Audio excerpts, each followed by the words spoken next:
जय गुरु जी, शुक्राना गुरु जी, अनंतम शुक्राना मेरे गुरु जी महाराज का। ओम नमः शिवाय, शिव जी सदा सहाय। ओम नमः शिवाय, गुरु जी सदा सहाय। शुक्राना, अनंतम शुक्राना।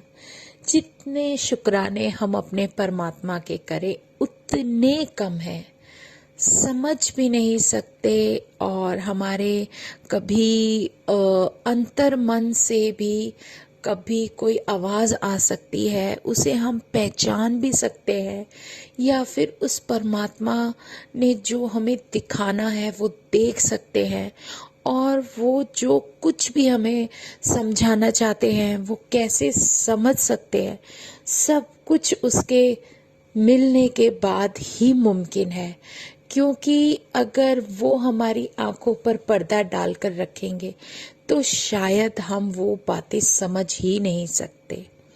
संगत जी, ये मन में जो हमारे भाव आते हैं ना, ये भी उन्हीं की मर्जी से आते हैं। वो क्या हमें वो क्या हमें बख्श दे, किस पल बख्श दे, कुछ नहीं पता। और कभी किसी को कुछ देने के लिए हुक्म कर दे तो वो भी उनका ही अपना एक तरीका होता है। अभी मेरे को 29 को गुरुजी ने सत्संग सेवा बख्शी थी। उससे पिछले महीने जो सेवा दी थी उसमें क्या था कि उस दिवाली से पहले की थी, और उससे कुछ दिन पहले मैं कुछ बड़ा मन में पता नहीं क्या आ रहा था, मैं गुरुजी के लिए कुछ बना रही थी। स्टॉल की अपने उससे बना रही थी, अपने हाथों से मन कर रहा था कि मैं कुछ बनाऊं। तो उसको बड़े सुंदर से जैसे मैं बना सकती थी मैंने बनाया। और संगत जी, पता नहीं गुरु जी ने क्या किया कि जहाँ सत्संग सेवा थी जिस आंटी के यहाँ, वो मैंने पूरा सेट जो गुरु जी का बनाया था वो गुरु जी ने कहा इन आंटी नू दे दे। तो अब गुरु जी मन में भाव देते हैं और मुंह से निकल जाता है कि आंटी ये आपको ही रख लेना, आप ही रख लेना, ये सोच लेना कि ये आपके, क्योंकि एक्चुअली उन आंटी ने कहा मेरे पास कुछ भी नहीं है। तो गुरुजी ने मन में भाव डाल दिया कि मैं उनको दे दूं, और मैंने उन्हें दे दिया। और अभी जो लास्ट सत्संग सेवा थी ये मेरे लिए बहुत बड़ा सत्संग है। जब ये लास्ट सत्संग सेवा थी तो जो उनका मेरे पास चोला सेट था, तो देखो एक दिन पहले, ये सब गुरुजी की ही मतलब लीला होती है, हम नहीं समझ सकते। मेरे मन में ये कर देते हैं बार बार कि उस आंटी ने बोल दे कि वो ऊपर वाली वो जो चुनर है ना, जो स्टॉल जो मैंने बनाई थी, कि वो ले आएंगे और वही वहां पर हम शिव को पहना देंगे। अच्छा, अब इतना ज्यादा बेचैन कर दिया कि मैं उन्हें फोन करके बोल रही हूँ कि आंटी वो ले आना। और उन आंटी को कुछ अजीब सा लगा कि मैं क्यों बोल रही हूँ, बट फिर भी वो बेचारी आंटी लेकर आ गई। अच्छा, सत्संग में हमने वो स्टॉल क्यों आई थी उसका भी एक सत्संग है कि गुरुजी ने कहाँ कहाँ से क्या क्या करवाया, दरबार पूरा लगवा दिया, सब कुछ कर दिया।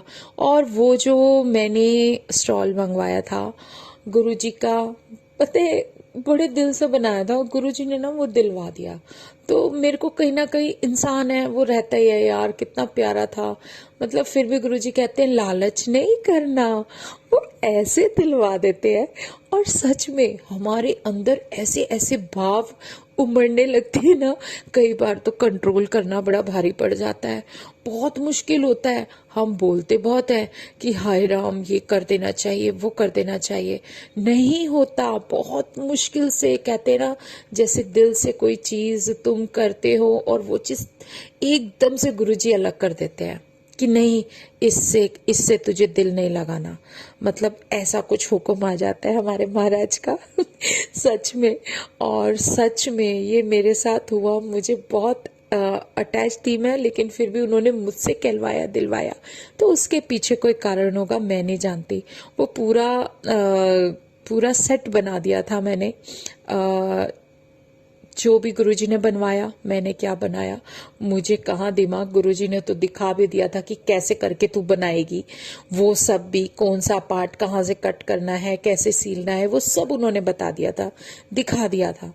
तो वो मैंने पूरा सेट बनाया और वो वाकई इतना सुंदर बना कि जो देखे, हाय राम कितना सुंदर है, कितना प्यारा है। अब वो कोई और बोले तो फिर और मन में लालच। अब वो लालच ही तो परमात्मा को खत्म करना होता है कि किसी चीज से तुझे अटैच नहीं होना। दे दे, दे दे अनु, दे दे। ऐसे करके गुरुजी ने वो चोला सेट पूरा का पूरा उन्हें दिलवा दिया।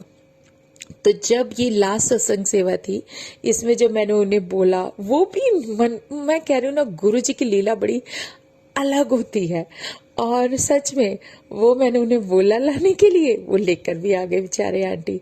और फिर हमने लगाया, तो देखो जिन आंटी के यहाँ मुझे सत्संग सेवा गुरु जी ने बख्शी, गुरु जी ने वहां पर कहीं और से वो स्वरूप उन आंटी को दिया। वो भी कोई बाहर रोड पर रखकर चला गया, उनके यहाँ काफी टाइम से सत्संग नहीं हो रहे थे, कोई वहां पर रोड पर स्वरूप रखकर चला गया, कोई एक ब्लेसिंग माला रखकर चला गया।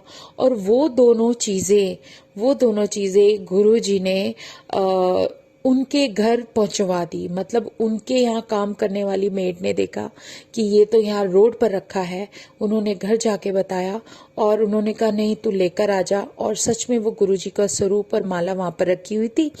और वहां पर जो भी रखा था उन्हें बड़ी खुशी हुई, बहुत खुश हुए।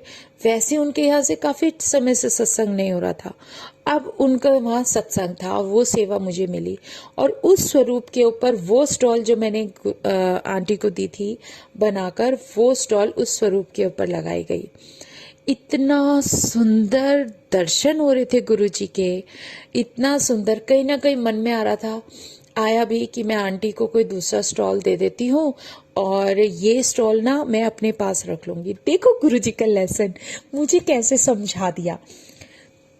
गुरु जी को जब वहां पर सत्संग के समय भोग लगाया गया, संगत जी मैंने शायद कल भी शेयर किया था कि वो जो स्टॉल था वो वन साइड से थोड़ा सा हाथ से जैसे कोई ऊपर कर देता है ना, राइट साइड से ऐसे कॉर्नर पकड़ के ऊपर कर दिया। सब लोगों ने कहा देखो गुरुजी ने भोग लगाया। लेकिन मैं समझ गई, क्योंकि मेरे मन में जो अंतर्द्वंद चल रहा था, जो मैं गुरुजी से पूछ रही थी बार बार, गुरुजी ये सही है या नहीं है, गुरुजी ये सही है या नहीं है, कि मैं उन आंटी को दूसरा दे दूं। ऐसे मन में वो हो रहा था। और गुरुजी ने लालच कैसा जीरो कर दिया, उन्होंने वो स्टॉल ही पकड़ के साइड से ऊपर कर दिया। तो मतलब उन्होंने मुझे इशारा कर दिया कि मुझे ये नहीं चाहिए, तू ये उसको दे दे, मेरे लिए नहीं बना। बहुत अच्छा लगा जो भी सेवा महाराज ने दी, उनकी सेवा सर माथे पर, जितनी कहो उतनी स्टॉल बना दूं गुरुजी। सच में बहुत प्यार से, मतलब जब गुरुजी का ऐसा भाव आता है ना, तो ऐसा मन करता है कि बस पता नहीं क्या कर डाले हम, हमारे बस में कुछ नहीं है, हम इंसान, हमारी कोई हैसियत नहीं है, हमारी कोई औकात ही नहीं है अपने मालिक को क्या हम दे और क्या उनके लिए कर सके। जो भी होता है, जैसे भी होता है, जितना भी बने, बस दिल से उनके लिए वो सब कुछ कर पाए, बस इतनी हिम्मत दे देना कि तेरे लिए अगर लड़ना भी पड़े तो लड़ जाएं किसी से भी। तो ये उनकी ब्लेसिंग है। बहुत प्यारा सत्संग है ये। गुरुजी कैसे आंसर कर देते हैं। पहली बार मैंने अपनी आंखों से देखा कि वो साइड से गुरुजी ने स्टॉल ऐसे कर दिया, कह रहे समझ गई तू, मुझे ये किसी का कुछ नहीं चाहिए, तूने जो दे दिया मेरे नाम से दे दिया, तूने ये बना के दे दिया, बस खत्म बात। उन्होंने ये समझा दिया। और बहुत बड़ा सत्संग था। और एक सत्संग और है संगत जी कि मैं काफी टाइम से बड़े मंदिर नहीं जा पा रही, गुरु जी का ही हुक्म है, तो उनकी मर्जी के बिना तो कुछ भी नहीं हो सकता, मेरे लिए शायद यही बेहतर है कि मैं ना जाऊं। और अभी वैसे भी कहीं ना कहीं कुछ ना कुछ ऐसा जाना पड़ रहा है, या कुछ भी ऐसा काम गुरुजी करवा देते हैं कि मैं उनके साथ किसी दूसरी जगह पहुंच जाती हूँ।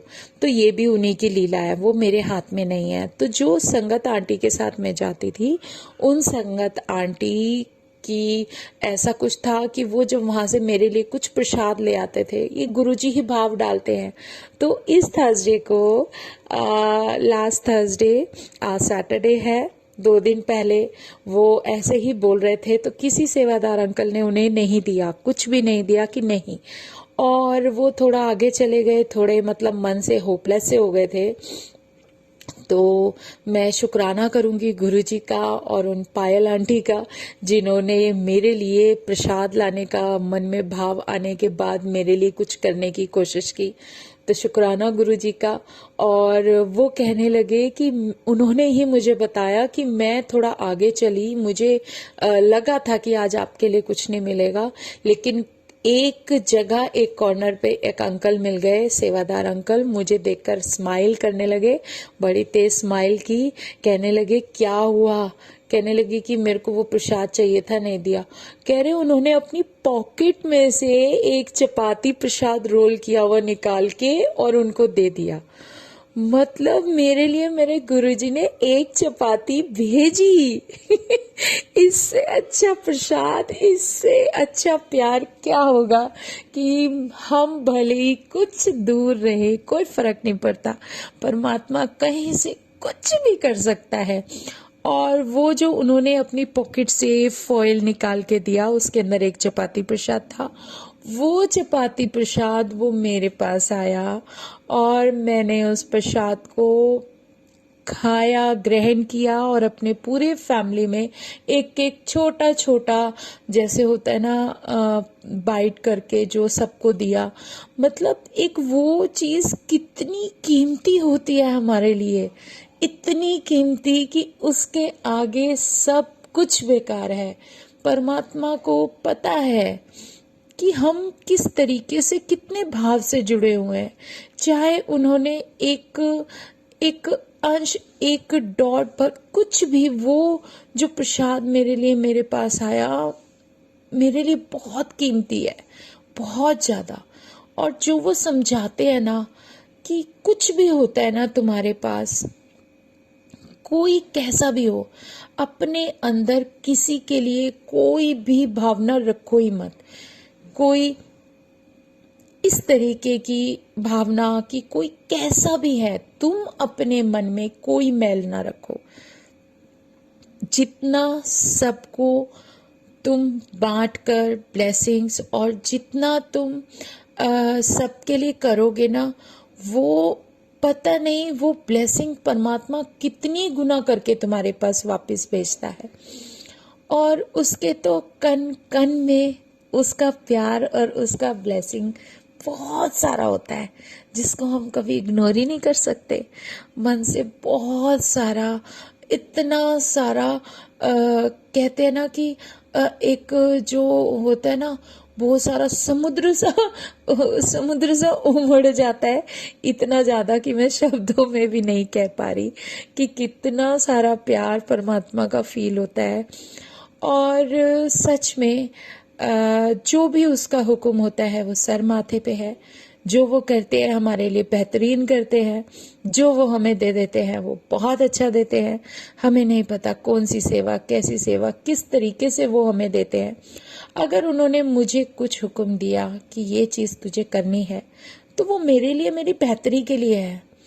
उन्हें पता है कि अगर मैं किसी के लिए 1% भी कुछ कर पाई, शायद किसी की खुशियों को मैं किसी को दे पाई। और आप यकीन मानोगे, जब वो सेट उनके पास, वो स्टॉल चला गया और उनका सेट जो मैंने बना के दिया था पूरा हुआ, कितनी खुश हुई आंटी, कितनी खुश हुई। मतलब उनको जो खुशी मिली, वो खुशी उनके लिए बहुत है।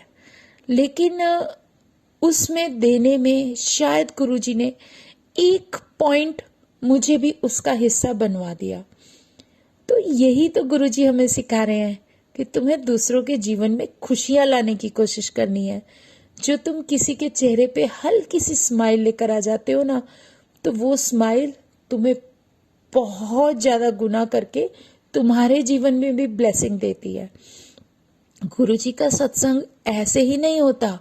तुम्हें कोई भी परेशानी है, कोई भी दिक्कत है, तुम्हें ब्लेसिंग मिली है, तुम ठीक हो गए, तुम सोचते हो कि हमें तो गुरुजी ने ब्लेस कर दिया, ठीक कर दिया। लेकिन जब तुम शेयर करते हो ना, और वही सेम प्रॉब्लम अगर किसी और संगत को होती है, आप यकीन मानो 1000% से जेके इन्फिनिटी समझ लो कि उस सत्संग को सुनने के बाद जो संगत उसको सुन रही होती है ना, उस संगत को भी उससे कई मल्टीपल ब्लेसिंग्स मिलती है और वो खुद अपनी लाइफ में ठीक हो जाता है। ये बहुत बड़ी ब्लेसिंग और कृपा है मेरे महाराज की, मेरे महाशिव की, जो मेरे गुरुजी मेरे सामने इतने प्यारे रूप में बैठे हैं कि आप उन्हें चरण छुए बिना रह ही नहीं सकते, उन्हें प्यार करे बिना रह ही नहीं सकते। वो इतना प्यारा भगवान जो हमारे सामने है, उसके लिए तो हम उनकी संगत बहुत ज्यादा प्यारी होती है। और गुरुजी ने कभी अपनी संगत को कोई भी ब्लेसिंग देने में 1% भी कभी कोताही नहीं करी। उनकी डांट भी पड़ेगी तो वो हमारे लिए अच्छी होती है। वो अगर हमें नहीं किसी चीज के लिए मना कर देते हैं तो वो हमारे लिए अच्छा होता है। वो कब क्या करते हैं, वो हमारे सॉल के हिसाब से, हमारे जीवन को देखते हुए जो कुछ भी करते हैं वो हमारे लिए बहुत बेहतरीन होता है, जिसको हमें कभी भी इग्नोर नहीं करना चाहिए। और गुरुजी का जो सत्संग आपको सुनने को मिले, समझ लेना कि वो आपके लिए बहुत बड़ी ब्लेसिंग है, क्योंकि ये ब्लेसिंग ही है जो तुम्हें हर उस मुश्किल में, हर उस कठिन समय में आगे बढ़ने के लिए ताकत देती है। ये उस महाराज की कृपा ही है और कुछ नहीं।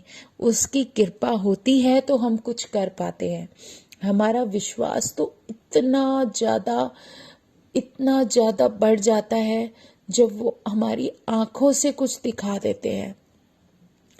अभी इसमें कोई वो नहीं होता संगत जी कि आप ये सोचो कि ये धर्म ये है, ये धर्म वो है। उनके लिए तो सब लोग एक बराबर हैं।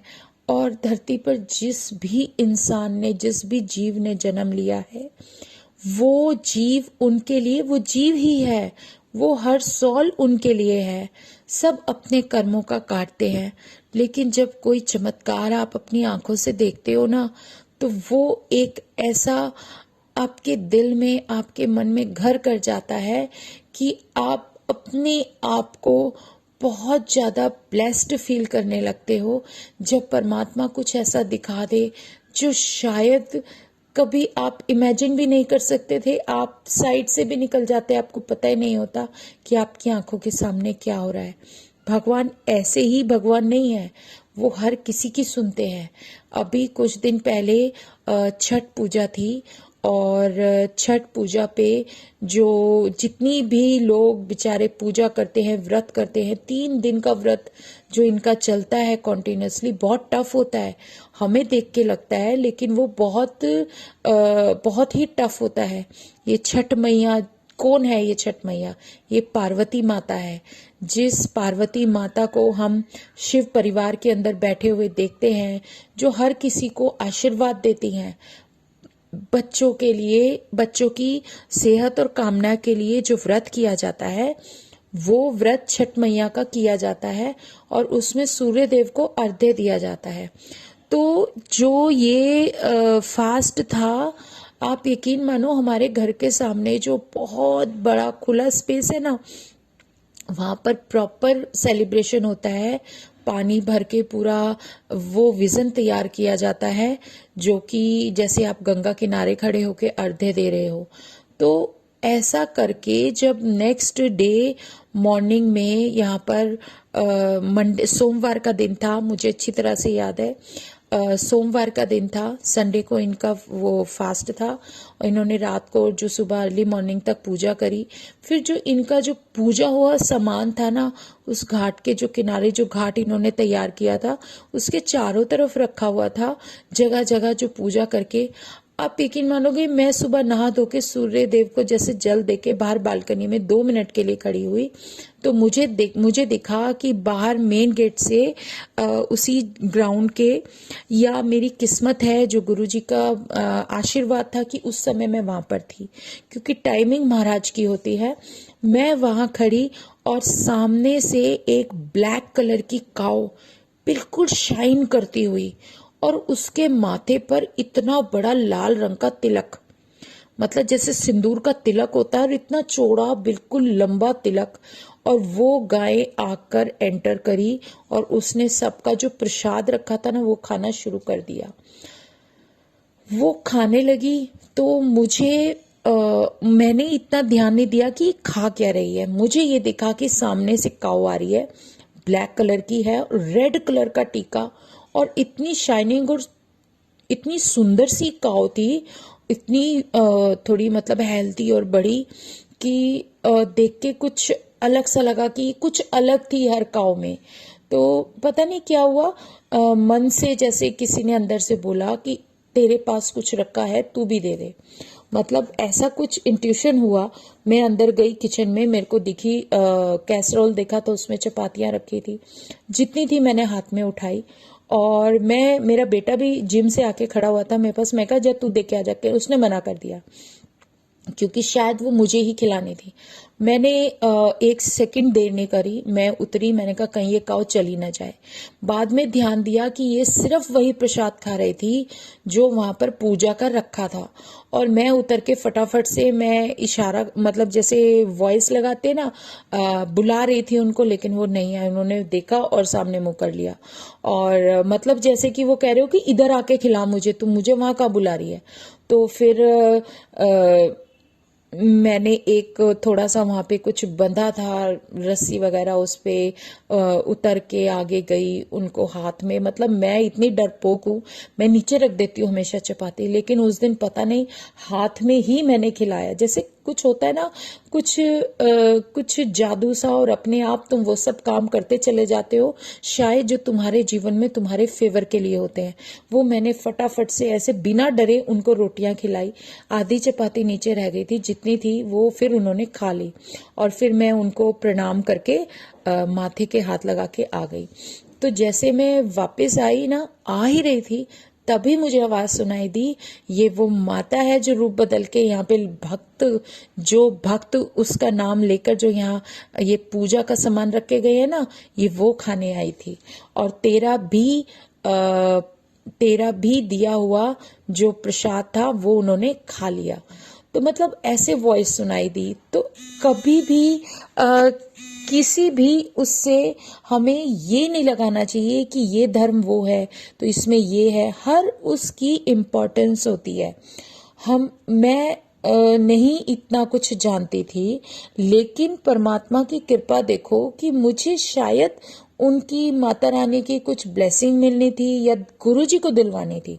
देखो, हमारे जीवन में जो कुछ भी होना लगता है, जब कुछ आपके लिए अच्छा होता है ना, कुछ ब्लेसिंग गुरुजी को दिलानी है, तो किसी न किसी तरीके से वो किसी भी रूप में दे देते हैं।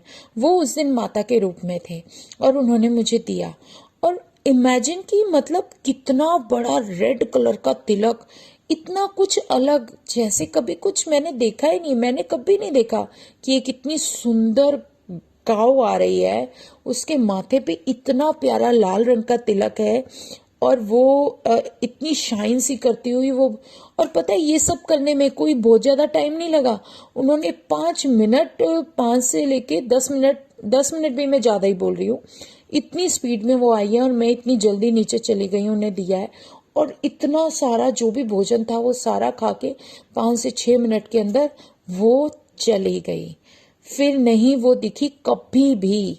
मतलब एक, या तो परमात्मा की मर्जी थी, क्या था मुझे नहीं पता। जब, मैं सच कह रही हूँ, जब तुम्हारे जीवन में गुरु होते हैं ना, तो वो तुम्हें तुम्हारी तुम्हारी जो जीवन के हिसाब से तुम्हें ब्लेसिंग्स चाहिए ना, वो कहीं भी किसी भी तरीके से उस टाइम के हिसाब से तुम्हें दिला देंगे जो तुम्हारे लिए बहुत ज़रूरी है। वैसे वो परमात्मा तुम्हें कब कहाँ किस रूप में मिल जाए तुम कभी सोच भी नहीं सकते। तो ये उसकी कृपा है जो वो हमेशा हमारे अंग संग होते हैं और हमें हमारे जीवन के हिसाब से कितनी प्यारी प्यारी ब्लेसिंग देकर हमें आगे बढ़ने के लिए प्रेरित करते हैं। गुरु का होना जीवन में बहुत ज़रूरी है, क्योंकि गुरु के बिना ना तो गति है, ना ही आपको कभी कोई भगवान मिल सकता है। अगर गुरु है तो सब कुछ आपके जीवन में आपके हिसाब से आपको मिलने लगता है।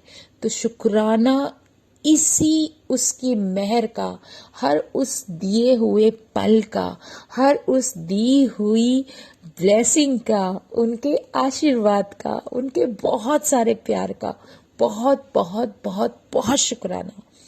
जय गुरु जी, शुक्राना गुरु जी, अनंतम शुक्राना मेरे गुरु जी महाराज का। ओम नमः शिवाय, शिवजी सदा सहाय। ओम नमः शिवाय, गुरुजी सदा सहाय। सच में जब गुरुजी का गुणगान करना हो तो समय का पता ही नहीं चलता। पर जो भी है, जय गुरुजी बोलते जाओ और अपने जीवन में आगे बढ़ते जाओ। जय गुरुजी, शुक्राना गुरुजी, अनंतम शुक्राना मेरे गुरुजी महाराज का।